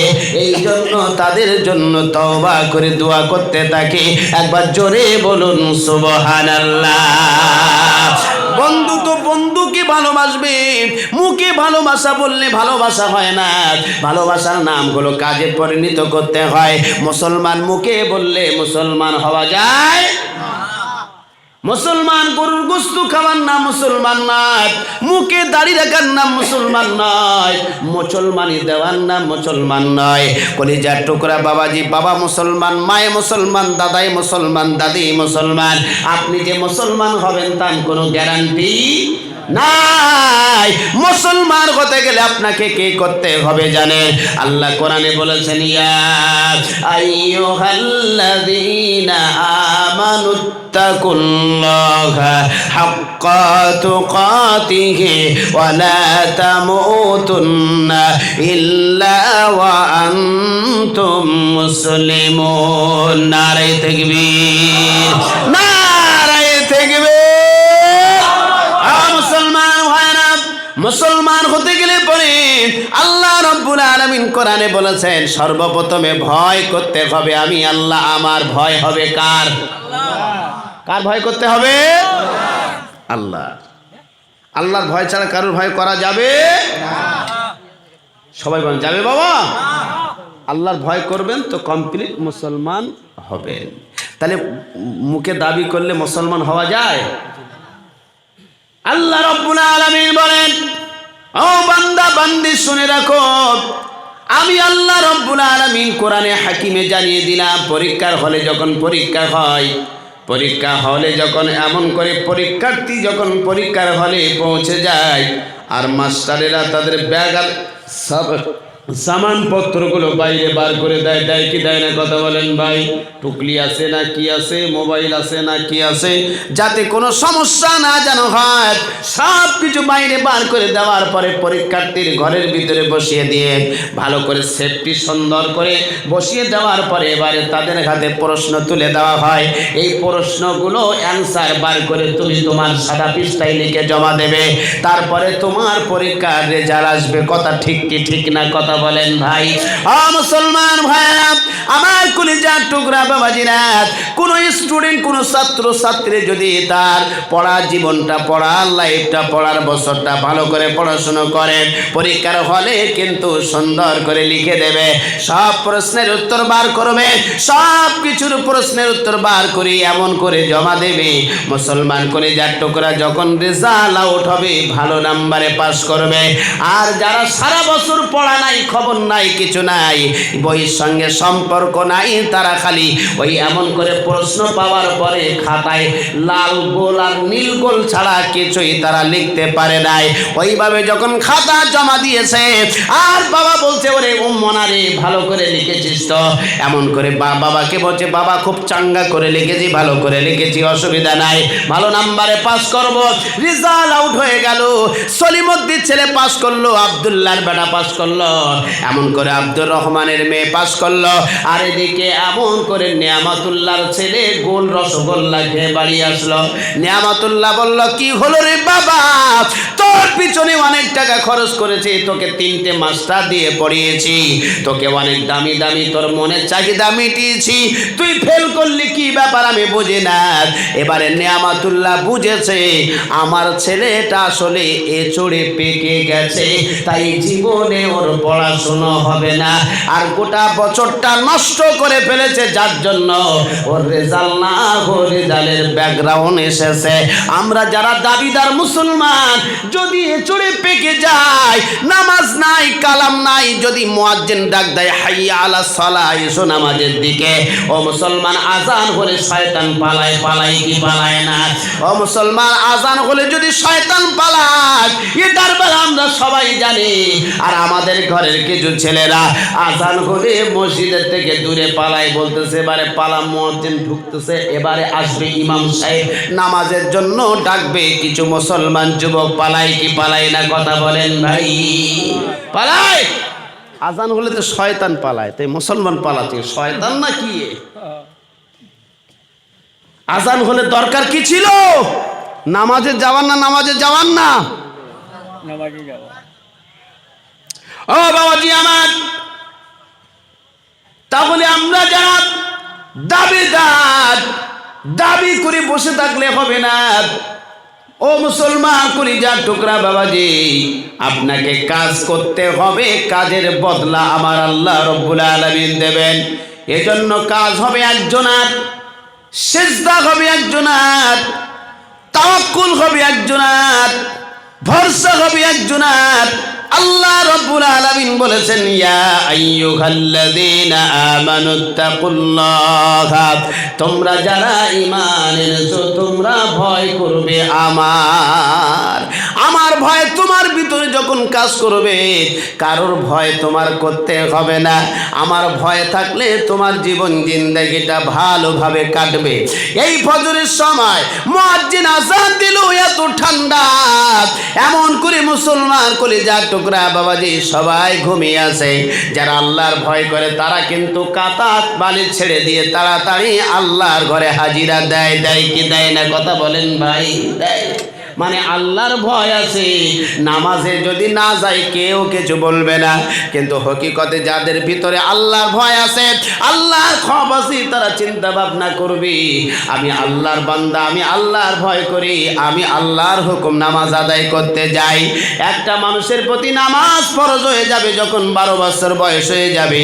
ও মুসলমান কলিজার টুকরা বাবাজি বন্ধুরে আমার, আল্লাহ তাআলার হুকুম ভয় যখন বান্দার ভিতরে কাজ করবে, ও এমন করে বারে বারে আল্লাহর ঘর থেকে যখন ডাক আসবে ও নামাজ বিহীন দুনিয়া জিন্দেগিতে থাকবে না, এমন করে আল্লাহর হুকুম 5 ওয়াক্ত নামাজ আদায় করবে। ও মুসলমান কলিজা টুকরা বাবাজি, বিশ্ব নবী সাল্লাল্লাহু আলাইহি সাল্লামের কাছে হযরতে আজরাইল আর জিবরাইল দুই ফেরেশতা হাজির হয়ে গেলেন। ইয়া রাসূলুল্লাহ, ইয়া হাবিবাল্লাহ, আমি জিবরাইল আপনার কাছে এসেছি, আমার সঙ্গে একজন নতুন মেহমান এসেছে, জীবনেও সে আপনার কাছে আসে নাই, আপনি যদি অনুমতি দেন পরিচয় করিয়ে দেব। ও মুসলমান ভাইরা, হযরত জিবরাইল আমিন নবীজির কাছে অনুমতি নিলেন। আল্লাহ নবী বললেন, ভাই জিবরাইল, নতুন মেহমানটা কে জানতে চাই? জিবরাইল আমিন বললেন, ইয়া রাসূলুল্লাহ, নতুন মেহমান এমন করে প্রতি মানুষের কাছে একবার করে আসে, সেই মেহমান আজকে আমার সঙ্গে এসেছে, তবে আপনার থেকে অনুমতি পেতে চাই। আপনি যদি আল্লাহর কাছে যেতে চান, মেহমান আপনার সামনে আসবে। আমার মুসলমান ভাইয়েরা, আমার কলিজার টুকরা বাবাজিরা, আল্লাহর নবী সাল্লাল্লাহু আলাইহি সাল্লাম বললেন, জিবরাইল আমিনকে, ভাই জিবরাইল, আমি চলে যাব, অসুবিধা নাই, আমি চলে যাব, সমস্যা নাই, তবে আমার উম্মতের কি উপায় হবে? জোরে জোরে বলুন সুবহানাল্লাহ। নবী চলে যাবে, উম্মতের ভাবনা ভেবেই যাচ্ছেন, জোরে বলবেন না সুবহানাল্লাহ। ও মুসলমান ভাইরা, বিশ্ব নবী সাল্লাল্লাহু আলাইহি সাল্লাম হযরত জিবরাইল আমিনকে বললেন, ভাই জিবরাইল, আপনার সঙ্গে নতুন মেহমান এসেছে, আমার কাছে ডেকে আনুন। আল্লাহর ফেরেশতা আজরাইল আল্লাহ তাআলার নবীর কাছে এসেছেন। সালাম করবার পরে আল্লাহ নবীকে বললেন, ইয়া রাসূলুল্লাহ, ইয়া হাবিবাল্লাহ, আল্লাহ পাক আমাকে বলে পাঠিয়েছেন, আপনি যদি যেতে চান আমি আজরাইল নিয়ে যাব, আর আপনি যদি না যান আমি নিয়ে যাব না, যাবার আমার কোনো পারমিশন নাই। আল্লাহ নবী সাল্লাল্লাহু আলাইহি সাল্লাম জিবরাইলকে বললেন, ও জিবরাইল, আপনি চলে যান, আল্লাহর কাছে গিয়ে বলুন আমার উম্মতের কি হবে, উপায়টা কি, আমি জেনে তারপরে যাব। আমার মুসলমান ভাইরা, আমাদের কাছে ওরকম এসে শুনবে বলে মনে হয়? শুনবে? সলিমতি আল্লাহ ডেকেছে, নিয়ে যাব, তুমি বলো, তুমি যদি বলো তাহলে নিয়ে যাব, নইলে রেখে যাব, হবে? চান্স দেবে? এই দেবে বাবা? কোনো সুযোগ পাওয়া যাবে? প্রধানমন্ত্রী হলে, গোটা পৃথিবীর মালিক হলে তাও কোনো সুযোগ নাই। কথা ঠিক কি ঠিক না? আমার মুসলমান ভাইরা, আল্লাহর ফেরেশতা জিবরাইল আমিন আল্লাহর কাছে চলে গেলেন। আল্লাহকে বলেন, আল্লাহ পাক নবী আসবেন, অসুবিধা নাই, তবে নবী একটা ব্যাপারে একটু জানতে চেয়েছেন। আল্লাহকে বললেন, বলবার পরে বলতে লাগলেন, ও জিবরাইল, আপনি আমার হাবিবকে জানায় দেন, আমার হাবিবের রেখে যাওয়া কাজগুলো আমি আল্লাহ নিজে স্বয়ং করব। জোরে বলুন সুবহানাল্লাহ। মুসলমান ভাইরা, ও বন্ধুরে আমার, আল্লাহ রাব্বুল আলামিন জিবরাইলকে বললেন, জিবরাইল আপনি জানিয়ে দেবেন, আমার হাবিবকে শুনিয়ে দেবেন, আমার হাবিব আমার হাবিবের সাহাবীদেরকে ডেকে ডেকে মসজিদে নামাজ আদায় করায়, মসজিদে নামাজ পড়ে, দিনের দাওয়াতের কাজ করে, আমার কথাগুলো আমার হাবিব শোনায়। আমি আল্লাহ রব্বুল আলামিন জানালাম আমার হাবিব আমার কাছে চলে আসবে, কিন্তু আমার হাবিবের রেখে যাওয়া কাজ আমি আল্লাহ করব, অসুবিধা নাই। মুসলমান ভাইরা, জিবরাইল আমিন নবীজিকে শোনানোর পরে আল্লাহ নবী সাল্লাল্লাহু আলাইহি সাল্লাম খুশি হয়ে গেলেন। আল্লাহ নবী সাল্লাল্লাহু আলাইহি সাল্লাম এমন করে জিবরাইলকে বললেন, ভাই নাই জিব্রাইল, আপনি আজরাইলকে বলুন আমার জান কবজ করে নিতে, আমি নবীজি আল্লাহর কাছে চলে যাব। ও মুসলমান কলিজার টুকরা বাবাজি, আল্লাহওয়ালা বাবাজি ভাইরা, বিশ্ব নবী দুনিয়া থেকে পর্দা নিয়ে এমন করে আল্লাহর নবী সাল্লাল্লাহু আলাইহি সাল্লাম ওই মদিনার মসজিদে, এমন মদিনার কবরে বিশ্ব নবী সাল্লাল্লাহু আলাইহি সাল্লাম জীবিত অবস্থায় গুনাহগার উম্মাতানির জন্য মাগফিরাতের দোয়া করতে রত আছেন। ও মুসলমান ভাইরা, কিছু মুসলমান, তারা মুসলমান দাবিদার, তারা বলে আমরা খাঁটি দল, আমরা এমন করে খাঁটি নবীর আশিক। তারা বলে কিনা নবী দুনিয়া থেকে চলে গেছে, মারা গেছে, নবী দুনিয়া থেকে চলে গেছে, পচে গেছে, শেষ হয়ে গেছে। কিন্তু আল্লাহ নবী সাল্লাল্লাহু আলাইহি সাল্লাম বললেন আল আম্বিয়া ও আহিয়াউন ফি কুবুরিহিম ইউসাল্লুন। বিশ্ব নবী সাল্লাল্লাহু আলাইহি সাল্লাম বললেন সব নবীরা দুনিয়া থেকে চলে যাওয়ার পরে আল্লাহ রব্বুল আলামিন কবরে জীবিত রাখেন, এবং খালি জীবিত রাখেন নাই, আল্লাহ রব্বুল আলামিন সব নবীদের জান্নাতে খানার ব্যবস্থা করান। খালি জান্নাতে খানা খান নাই, সব নবীরা আল্লাহর হুকুম সালাত আদায় করেন। একবার জোরে জোরে বলুন সুবহানাল্লাহ। আমরা যারা আহলে সুন্নাতুল জামাতের আকীদার অনুসারী, বাংলাদেশের বড় বড় আলিম আল্লামা মামুনুল হক সাহেব, এমন করে হাফিজুর রহমান সিদ্দিকী, আমাদের কলকাতায় মুফতি নাসিরউদ্দিন সাহেব চাঁদপুরি, আমাদের কলকাতায় আর একজন মুফতি আব্দুল কাইয়ুম সাহেব।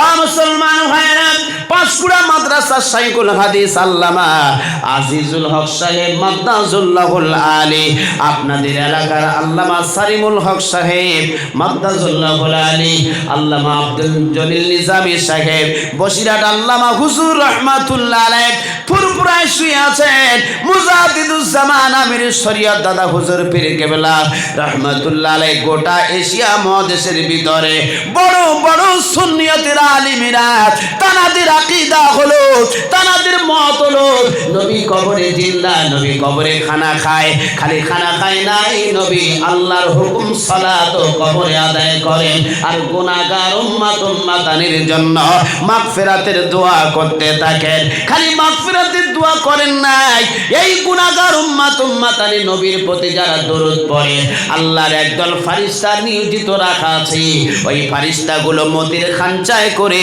ওই দরুদগুলো নবীজির কবরে পৌঁছানো হয়। আল্লাহ নবী বলেন, ও আল্লাহর ফেরেশতা, কোন উম্মাতানি পড়েছে তার নাম, তার বাবার নাম, তার কেরামের নাম সহ আমার কাছে জমা দাও, আমি নবী কবরে শুয়ে শুয়ে দোয়া করতে থাকি। একবার জোরে বলুন সুবহানাল্লাহ, নারায়ে তাকবীর। এতটা মানুষের তাকবীর, পিছনের দিকে দেন একটু নারায়ে তাকবীর, সামনে চুপে যান, পিছনের দিকে দেন তো নারায়ে তাকবীর, আরে বন্ধ করো, পিছনের দিকে দেন নারায়ে তাকবীর, একটু জোরে দেন নারায়ে তাকবীর। মাশাআল্লাহ, দেখেন এতক্ষণ বুঝতে পারছিলাম না, সবাই মিলে দেন নারায়ে তাকবীর, নারায়ে সালাত, নারায়ে সালাত, নারায়ে তাকবীর।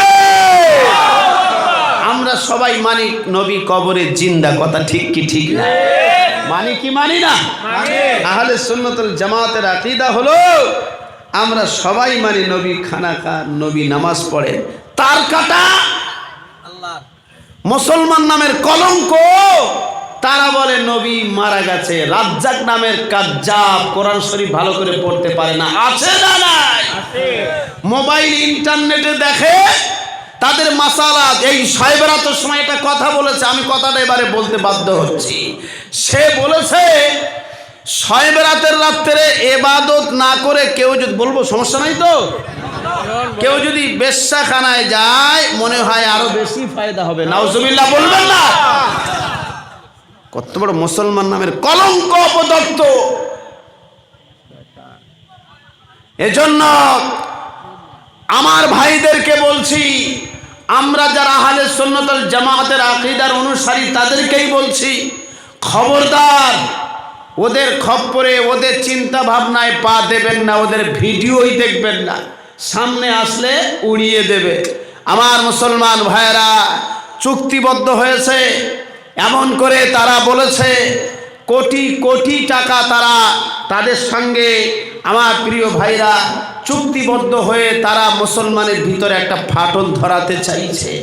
নবী মুহাম্মদ সাল্লাল্লাহু আলাইহি সাল্লামকে মন থেকে সরিয়ে দিতে চাইছে। এজন্য আমার প্রিয় ভাই, আমার কলিজার টুকরা বাবাজি, এইগুলো সহজে মানা যায় না। এত বড় অপদার্থ, কোনো কমন সেন্স নাই যার। বিশুদ্ধ হাদিস এসেছে, সহি হাদিস এসেছে, লাইলাতুন নিসফি মিন শাবান, 14ই শাবান দিনগত রাতটা হলো 15ই শাবানের রাত। ওই রাত্রে ইবাদত করলে এক রাতের ইবাদতের কারণে 1 বছরের নফল ইবাদতের সওয়াব আল্লাহ তাআলা তকদিরে নসিবে লিখে দেয়। জোরে বলি সুবহানাল্লাহ। সেই রাত্রে বলছে, আর একজন কলঙ্ক আমাদের কলকাতায় মুমতাজুল একজন বক্তা আছে, ইউটিউবে দেখবেন। আর একজন আছে রাহুল ব্রাদার, মোবাইল সারা লোক। আর এই মুমতাজুলের বাড়ি তো আমাদের কাছাকাছি বাড়ি, রাজমিস্ত্রির কাজ করত। ওদের একটা একটা শায়েখের পরিচয় জানলে আপনি অবাক হয়ে যাবেন। তারা ইসলাম শেখাবে, এগুলো মানা যায়? মানা যায় বাবা? আর ইসলাম শেখাবে কে? হাজার ছাত্রদের ওস্তাদ, হাজার ছাত্রদের শিক্ষক, শাইখুল হাদিস, মুহাদ্দিস, তানারা ইসলাম শেখাবে। নবীর রেখে যাওয়া হাদিসগুলো তানাই বর্ণনা করে শোনাবেন। লম্পট, অপদর্থ, কেউ চোর, কেউ বাটপার, কেউ কাজ্জাব, কোরআন শরীফ পড়তে পারে না, তারা যখন ইসলাম শেখাবে বুঝে নেবেন কোথায় আপনাকে পৌঁছে দেবে। এজন্য আমার প্রিয় ভাইরা, আহলে সুন্নাত ওয়াল জামাতের যারা অনুসারী, আমরা সবাই এই আহলে সুন্নাত ওয়াল জামাতের উপরে জমে থাকবো ইনশাআল্লাহ। সবাই আল্লাহকে দেখান, থাকবো ইনশাআল্লাহ। তাকবীর দেন, নারে তাকবীর, নারে তাকবীর। আমাদের ভিতরে ঢুকে কিছু মলি সাহেব আছে দেখবেন, খালি ভিতর দিয়ে সরু লাইন করছে। খবরদার, খুব বিপদ। সবাই কিন্তু মুসলমান দাবিদার হবে। সবাই বলবে আমার দলটা ভালো, এ বলবে আমার দল ভালো, এ বলবে আমার দল ভালো, এটা বলবে আমার দিকে আসো। বলছে কি বলছে না? সবাই ডাকবে, সবাই বলবে, সবাই দাওয়াত দেবে, সবাই নামাজ পড়ছে, কোরআন শরীফ পড়ছে, তাসবিহ টিপছে, তার ভিতরে ঈমান হারা। এমন করে আমাদের বাচ্চাদের, আমাদের সোনার চাঁদ যুবক ভাইদেরকে তারা নষ্ট করে দিতেছে। এজন্য ইন্টারনেটের মাসালা আপনারা নেবেন না। মনে থাকবে ইনশাআল্লাহ, মনে থাকবে ইনশাআল্লাহ। নূরে মুহাম্মদ রসুলে আরবি আমিনার দোলাল, জিব্রাইল আসিত চিরকাল। নূরে মুহাম্মদ রসুলে আরবি আমিনার দোলাল, জিব্রাইল আসিত চিরকাল। লাম থেকে হয় লা ইলাহা, আলিফ থেকে হয় ইল্লাল্লাহ, আর মিম থেকে হয় নামে মুহাম্মদ, যিনি রাসূলুল্লাহ। সুবহানাল্লাহ বলা যাবে? একটু ফুরন তকবীর দেন তো। ফুরন তকবীর বোঝেন? মানে এই বছরের সেরা তকবীর দেন, যেন এখনও যারা বাইরে আছে তারা বুঝে যায়, মনে হয় এবারে সিন্নি টিন্নি দেওয়া হবে। এক ধরনের পার্টি আছে কিন্তু, যেই দেখবেন কিয়াম সালাম হবে, নবীর প্রতি দরুদ হওয়ার সম্ভাবনা চলে এসেছে, কিয়াম হবে, সিন্নি দেওয়ার টাইম চলে এসেছে, তাড়াতাড়ি প্যান্ডেলের করে ঢুকে গেলে ভিতরে চলে আসে। সারা বছর নামাজ পড়বে না, সারা বছর মসজিদে আসবে না। ঈদের দিন আসলে সাদা পাঞ্জাবি, সাদা লুঙ্গি, সাদা টুপি পরিয়ে আতর একেবারে কান্দে গড়াচ্ছে, চোখে শর্মা মেরে কাতারের সামনে গিয়ে বসে রয়েছে। গিয়ে বলতেছে, ইমাম সাহেব এখানে এই হলো, সেখানে সেই হলো, ওখানে ময়লা, এখানে এইটা কেন, সেখানে সেইটা কেন, হুকুম জারি করে। কিছু আছে না এরা? সারা বছর দেখা যায় না বলো। একদম মসজিদের ফাঁস কাতার। এই যে শবে বরাত গেল না, মসজিদে খবর নাই, আর শবে বরাতের দিন জায়গা দেওয়া যায় না, অভাব নাই, মুসল্লির অভাব নাই। গিয়ে দেখে সেই সামনের কাতারে মাল বসে রয়েছে, খালি দেখতেছে কে কখন এসতেছে। এই যে 2 নম্বর মাল চলে না রে ভাই। এই জন্য সারা বছর নামাজ, কালাম, কুল, কলমা, দক্ষিণ, উত্তর, পশ্চিম, এই জ্ঞানকাণ্টক সবটা আপনাকে থাকতে হবে, সবটা আপনার নিতে হবে। বিবি বাচ্চার সংসার করতে হবে, বাচ্চা নিয়ে, বিবি নিয়ে, সবাইকে নিয়ে চলতে হবে। আল্লাহ বলেনি 24 ঘন্টা মসজিদের ভিতরে ঢুকে থাক, বলেছে? কথা বলেন, বলেছে? না। তুমি আল্লাহর হুকুম 5 ওয়াক্ত নামাজ পড়ো, ফান্তাসিরু ফিল আরদি ওয়াবতাগু মিন ফাদলিল্লাহ। আর তোমার বিবি বাচ্চার জন্য মাঝে মধ্যে না, সময় বিশেষ রুজির জন্য দৌড়ে যাও, আল্লাহ সম্মানের রুজি আল্লাহ ব্যবস্থা করে দেবে। যদি বলি সুবহানাল্লাহ। ফালইয়াবুদু রাব্বা হাযাল বাইত আল্লাযী আত'আমাহুম মিন জু' ওয়া আমানাহুম মিন খাউফ। আল্লাহ বলছেন ওই ঘরের রবের ইবাদত কর, ওই যে ঘর, ওই ঘরের মালিকের ইবাদত করলে আল্লাহ দুটো জিনিস সম্মানের সাথে দেবে। 1 নাম্বার, আল্লাহ রব্বুল ইজ্জাতুল জালাল বলেছেন আল্লাহ খাবার অভাব দেবেন না। জোরে বলি সুবহানাল্লাহ। আর 2 নাম্বার, আল্লাহ তাআলা বলেছেন কেউ যদি যখন মারতে আসবে আমি আমার ফারিস্তা দিয়ে আমি আল্লাহ রুকে দেব। জোরে বলুন সুবহানাল্লাহ। আর কোনো চিন্তা থাকবে ভাই? এই দুটো জিনিস নিয়ে তো মারপিট নাকি? এত দলাদলি, ঠেঙা ঠেঙি, এত জায়েজ না জায়েজ, হারাম হালাল, এই দুটো জিনিস তো খাবার জন্যই তো নাকি? এজন্য ওই রবের ইবাদত করবে ইনশাআল্লাহ। সবাই বল করবে ইনশাআল্লাহ। 5 ওয়াক্ত নামাজে যাবো ইনশাআল্লাহ। আল্লাহর হুকুম মোতাবেক চলবে ইনশাআল্লাহ। এই জলসা আল্লাহ কবুল করেছেন, আমরা সবাই এসেছি, এখান থেকে ওয়াদা করতে হবে আগামীকাল থেকে নামাজ পড়বো, নবীজির সুন্নাতটা মুখে রাখবো, খানা খাওয়ার আগে দস্তরখানা বিছিয়ে খাবো, মসজিদে আগে ডান পা দেবো, বার হওয়ার সময় বাম পা দেবো, পেশাবখানায় যখন ঢুকবো বাম পা দেবো, বার হওয়ার সময় ডান পা দিয়ে বার করব, বড়দের সাথে সম্মান দিয়ে কথা বলবো, ছোটদের স্নেহ করব, বাপ মায়ের সঙ্গে ভালো আচরণ করব, সুদ মুক্ত জীবন গড়ব, শিরক মুক্ত ইবাদত করব। করবেন ইনশাআল্লাহ? কারা কারা করবেন আল্লাহকে হাত তুলে দেখান। নারায়ে তাকবীর, নারায়ে তাকবীর, নারায়ে তাকবীর। আল্লাহ কবুল করেন, বলেন আমিন। এটাই শেষ তাবিজ, নিয়ে যান, কাজ হবে ইনশাআল্লাহ। আর কোনো জায়গায় দৌড়তে হবে না। কি কি বলেছি এগুলো মেনে রাখেন, কাজ হবে। নূরে মুহাম্মদ রাসূলে আরবি আমিনার দুলাল, জিবরাইল আসিত চিরকাল। নূরে মুহাম্মদ রাসূলে আরবি আমিনার দুলাল, জিবরাইল আসিত চিরকাল। শহীদে আজম ইমাম হুসাইন মা ফাতিমার দুলাল, আর তারি নামটি স্মরণ করব আমরা চিরকাল। নূরে মুহাম্মদ রাসূলে আরবি আমিনার দুলাল, জিবরাইল আসিত চিরকাল। নবী না হলে তৈরি হতো না এ বিশ্ব জাহান,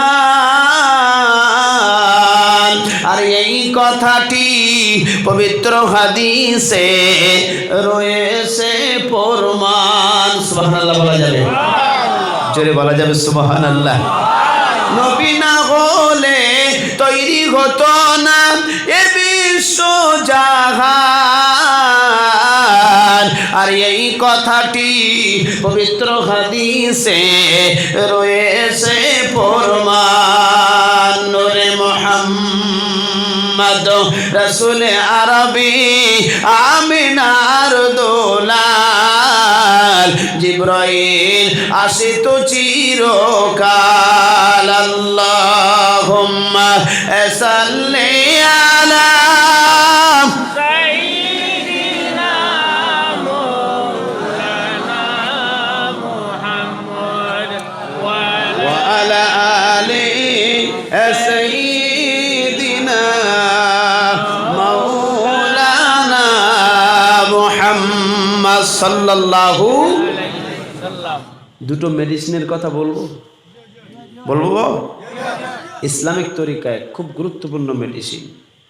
আল্লাহ নবী সাল্লাল্লাহু আলাইহি ওয়াসাল্লাম বলেছেন, সম্ভবত মিশকাত শরীফে এসেছে, নবীজি বলেছেন কোনো মানুষের যখন মন খারাপ হবে, চিন্তায় পড়বে, বিভিন্ন টেনশানে পড়বে, আল্লাহ রসুল বলেছেন দুটো আমল করলে সব টেনশান মুক্ত আল্লাহ তাআলা করে দেবে। জোরে বলি সুবহানাল্লাহ।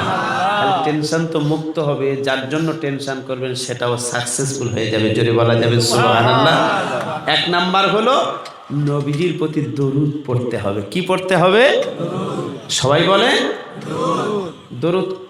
দরুদ তো আমরা সবাই অনেক রকম জানি, তাই না? সংক্ষেপ করে এই দরুদটাই পড়বেন, সাল্লাল্লাহু আলাইহি ওয়াসাল্লাম, সাল্লাল্লাহু আলাইহি ওয়াসাল্লাম। আল্লাহর নবী বলেছেন, মান সাল্লা আলাইহি ওয়াহিদাতান সাল্লাল্লাহু আলাইহি আশারা। নবী বললেন একবার দরুদ পড়লে 10টা রহমত বিনা বলায় আল্লাহ দেয়। জোরে বলা যাবে? একটা রহমত যদি আল্লাহকে বলেন, আল্লাহ পৃথিবী বিক্রি করে দিচ্ছে, একটা রহমত দাও, পাওয়া যাবে? কথা বল, পাওয়া যাবে? পাওয়া যাবে না। গোটা পৃথিবী যদি 1 কোটি বার বিক্রি করেন, একটা রহমতের টাকা হবে না। নবী বললেন, উম্মত রে, একবার ভক্তি ভরে পড়বি, ভালোবাসা অন্তর থেকে পড়বি, আমার নবীর প্রতি দরুদ পড়ছে, আল্লাহ আমার দরুদটা সোনার মদিনায় পৌঁছে দাও, আমার দরুদের ওসিলায় আমার সমস্যাটা সমাধান করে দাও। নবী বললেন, আল্লাহ রব্বুল আলামিন আমার প্রতি দরুদ পড়বার কারণে আল্লাহ তাআলা খুশি হয়ে সমস্যার সমাধান আল্লাহ বান্দার করে দেয়। জোরে বলি সুবহানাল্লাহ। আর একটা মেডিসিন হলো আপনি সব সময় পড়বেন আস্তাগফিরুল্লাহ। কি পড়বেন? আস্তাগফিরুল্লাহ। মুসলমান ভাইরা, আল্লাহ নবী ওই মক্কা থেকে হযরত আবু বকর সিদ্দিক রাদিয়াল্লাহু তাআলা আনহুকে নিয়ে যখন গভীর রাত্রে বেরিয়ে পড়লেন, সত্য কথা বলবার কারণে মক্কার মানুষেরা নবীজিকে তাড়া দিয়ে মক্কা থেকে বিতাড়িত করেছিল না করেনি? নবীজি সত্য কথা বলবার কারণে নবীকে রক্তাক্ত করা হলো তায়েফের জমিনে। আল্লাহর নবী সত্য কথা বলবার কারণে নবী মাথায় লোহার টুপি ঢুকিয়ে দেওয়া হয়েছিল। বিশ্বনবী সাল্লাল্লাহু আলাইহি ওয়াসাল্লাম হযরত আবু বকর সিদ্দিক রাদিয়াল্লাহু তাআলা আনহুকে নিয়ে যখন পালিয়ে যাচ্ছেন, ওই গুহার ভিতরে আল্লাহ নবী ক্লান্ত অবস্থায় আবু বকরকে বলেন, আবু বকর, ও আবু বকর, আমি নবী, আমার বড় কষ্ট হয়ে গেছে রে আবু বকর, উরুতটা পেতে দাও, আমি নবীজি একটুখানি ক্লান্তি ভাবটা আমি কাটিয়ে নিতে পারি। হযরত আবু বকর সিদ্দিক রাদিয়াল্লাহু তাআলা আনহু উরুতটা পেতে দিলেন। হযরত সিদ্দিক আকবর চিন্তা ভাবনা করেন, এই গুহার ভিতরে আমার নবী, বিশ্ব নবী আমার উরতের উপরে মাথা দিয়ে আরাম করছেন, আর আমি দেখতে পাচ্ছি গুহার ভিতরে চারিদিকে ছোট ছোট ছিদ্র, না জানি কোনো বিষধর সাপ যদি আসে আমার নবীকে দংশন করবে, আর আমার নবীর দংশন করলে আমি আবু বকর সইতে পারবো না। একবার জোরে বলুন সুবহানাল্লাহ। ও মুসলমান ভাইয়েরা, হযরত আবু বকর কি করলেন জানেন? মাথার পাগড়িটা খুলে ছিঁড়ে হযরত আবু বকর গর্তগুলো সবগুলো বন্ধ করে দিলেন। শেষ ফাইনাল একটা গর্ত এমন করে পাগড়ি আর কাপড় বলেন দেবে, এমন কাছে কিছু নাই। হযরত আবু বকর আমার নবীর ভালোবাসায় নিজের পাটা গর্তটা দিয়ে চেপে রেখেছেন। আমার নবী এমন করে আল্লাহর রসুল আবু বকরের উরতের উপরে মাথা দিয়ে নবীজি আরাম করছেন। হযরত আবু বকর সিদ্দিক রাদিয়াল্লাহু তাআলা আনহু আবু বকর পাটা চেপে রেখেছেন, এর মাঝখানে এক বিষধর সাপ আবু বকরের পায়ে আস্তে আস্তে ঠোকা দিতে লাগলেন। মুসলমান ভাইরা, আবু বকর সিদ্দিক রাদিয়াল্লাহু তাআলা আনহু বুঝতে পেরেছে মনে হয় কোনো বিষধর সাপ, আমি যদি এই পাটা এখান থেকে সরিয়ে নেই আমার নবীকে দংশন করবে, আমার নবীকে কষ্ট দেবে, আমার নবীকে দংশন করলে আমি আবু বকর বাঁচব না, কারণ আমার মরণটা আমার বাঁচনটা আমার নবীর জন্য। নবীকে এত ভালোবেসেছি, বিবি ছেড়েছি, বাচ্চা ছেড়েছি, গ্রাম ছেড়েছি, এলাকা ছেড়েছি, আমার নবীর ভালোবাসায় সব ত্যাগ করতে চাই, কিন্তু নবীকে ত্যাগ করতে চাই না। একবার জোরে বলুন সুবহানাল্লাহ। আল্লাহ নবী বলেন আবু বকরের আমল একটা পাল্লায় যদি রাখা হয়, গোটা পৃথিবীর উম্মতে মুহাম্মাদের আমল যদি অপর পাল্লায় রাখা হয়, আল্লাহ নবী বললেন আবু বকরের এক রাতের আমল সমস্ত উম্মতের আমলের তুলনায় বেশি পরিমাণে ভারী হয়ে যায়। জোরে বলুন সুবহানাল্লাহ। খালি মুখে বলে নাই নবীকে ভালোবাসি, নবীকে মহাব্বত করি, আল্লাহকে মানি, না না ও মুসলমান, মুখে বলার নাম মুসলমান হওয়া যায় না, কাজে পরিণত করতে হবে। আখলাকে, আদর্শই ব্যবহার, চরিত্রে নবীজির সুন্নাতটা ফুটিয়ে তুলতে হবে, আল্লাহর হুকুম মানতে হবে, তারপরে সে একজন আল্লাহর মনোনীত বান্দা আর নবীজির খাঁটি উম্মত বলে দাবিদার করতে পারবে। আমার প্রিয় মায়েরা, হযরত আবু বকর সিদ্দিক রাদিয়াল্লাহু তাআলা আনহু করলেন কি, এমতো অবস্থায় পাটা যখন জোর করে চেপে রেখেছেন, এমন করে মুসলমান বাবাজি ওই বিষধর সাপটা বারে বারে ঠোকা দেয়, সে বুঝাতে চায় আবু বকর রে পাটা সরায় নে, আমার নবীর সঙ্গে দেখা করব। ও আবু বকর, ও আবু বকর, ও মুসলমান, সাপের ভাষা কে বুঝবে? আবু বকর বুঝতে পারেন নাই। আবু বকর ভাবছে যদি এমন করে বিষধর কোনো সাপ হয়, আমার নবীকে কামড়ে দিলে আমার নবীর কষ্ট হবে, আমি আবু বকর থাকতে পারবো না, আমার নবীর যন্ত্রণা আমি আবু বকর সইতে পারবো না। আবু বকর পা নাড়াবে না আর সাপটা শুনবে না।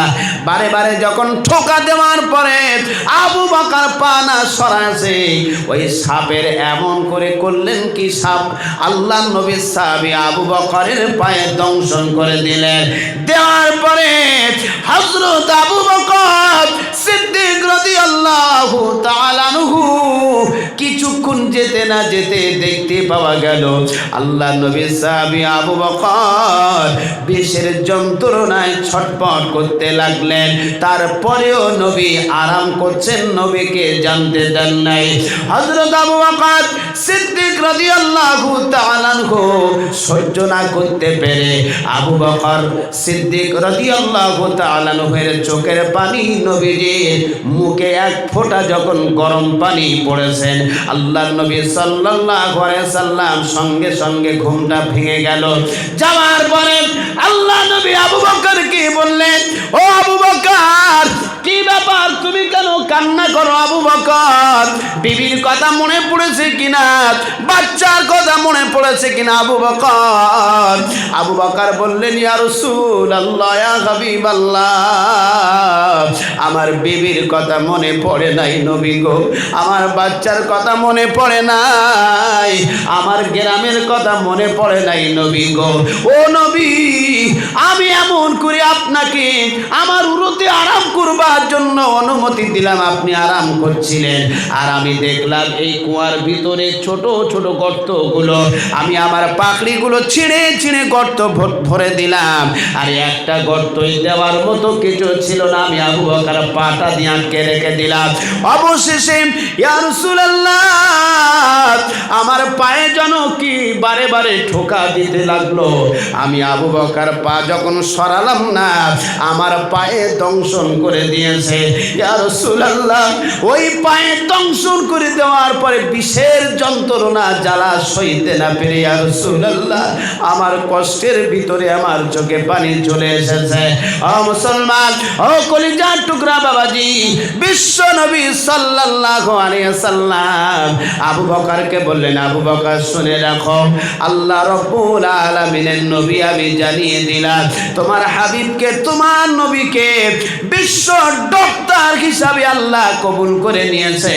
ও আবু বকর কোথায় কামড়ে দিয়েছে আমার কাছে দেখাও। নবীজি তার লালা মোবারকটা নিয়ে লাগিয়ে দেওয়ার সঙ্গে সঙ্গে বিষটা পানি হয়ে আবু বকর পুনরায় সুস্থ হয়ে গেলেন। একবার জোরে বলুন সুবহানাল্লাহ, নারায়ে তাকবীর। জোরে দিয়েন না যেন, নারায়ে তাকবীর, নারায়ে তাকবীর। মুসলমান ভাইরা, এই জন্য বলেছি বিশ্ব ডক্টর, নবীজির মুখের থুতু বিশ্ব মেডিসিন। আল্লাহ নবীর থুতুটা লাগিয়ে দেওয়ার সঙ্গে সঙ্গে বিষটা পানি হয়ে গেল, আবু বকর সুস্থ হয়ে গেল। এই জন্য নবী বলেছেন, উম্মতরে শুনে রাখো, তোমরা যদি কোনো টেনশনের ভিতরে পড়ে যাও, তোমরা বেশি বেশি করে আমার নামে দরুদ পাঠ করবে, আমার নামে দরুদ পড়বে আর আস্তাগফিরুল্লাহর আমল করবে। আল্লাহর কুদরতি ক্ষমতায় তোমার সমস্যার সমাধান আল্লাহ তাআলা করে দেবে। একবার জোরে জোরে বলুন সুবহানাল্লাহ। তাহলে দুটো মেডিসিনের কথা বলেছি, আমল করবে ইনশাআল্লাহ। যেখানেই যাবেন সাল্লাল্লাহু আলাইহি ওয়াসাল্লাম পড়বেন, সাল্লাল্লাহু আলাইহি ওয়াসাল্লাম। খানা খাবেন, খানা খাওয়ার পরে শুয়ে শুয়ে সাল্লাল্লাহু আলাইহি ওয়াসাল্লাম পড়বেন।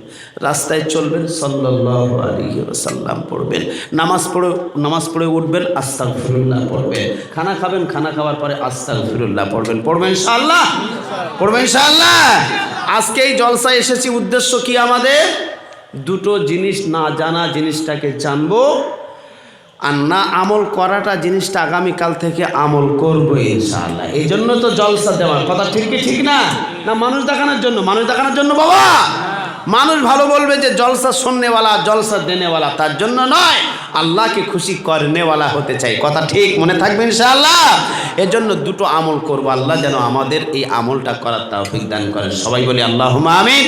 একটু মহব্বতে কলেমা জিকির লা ইলাহা এবারে কইছে ভাই কই লা ইলাহা ইল্লাল্লাহ, লা ইলাহা ইল্লাল্লাহ। আর কি কই? আর কতক্ষণ দোয়া করতে হবে?